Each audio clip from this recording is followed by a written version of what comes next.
If you rapidly add 50 milliliters of 1 molar sodium hydroxide to 50 milliliters of 1 molar hydrochloric acid in a coffee cup, and the measure of temperature rises from 19 degrees Celsius to 30 degrees Celsius, calculate the change in enthalpy for the reaction.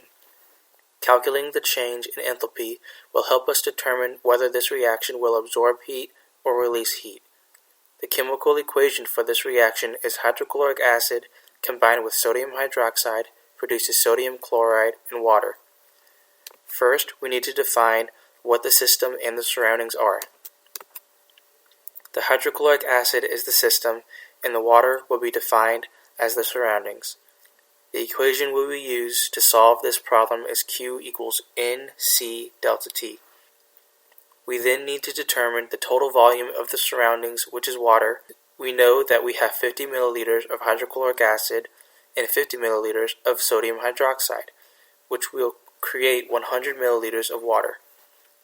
Using this total volume, we can use stoichiometry to convert the volume of water to moles of water.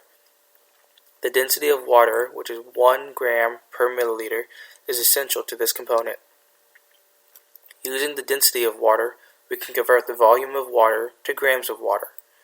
Then, in order to get moles of water, we need to use the molar mass of water, which is 18.01 grams per mole, to convert grams to moles. We can calculate the heat absorbed by the surroundings, which is the water, using the equation. The molar heat capacity of water equals 75.3 joules per mole degree Celsius. Now we just have to input the values in the equation.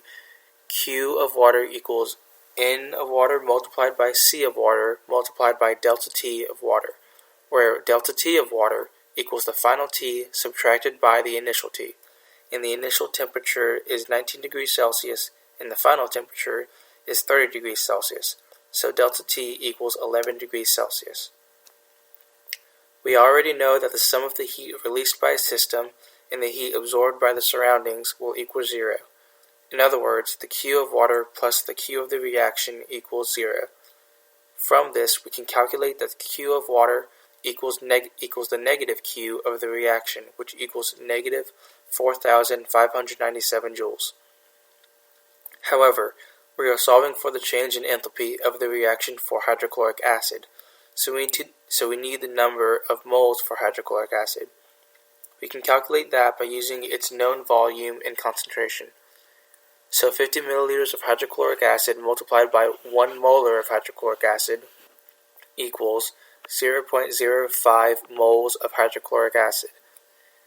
We know that the unit for the enthalpy of the reaction has a unit of joules per mole or kilojoules per mole.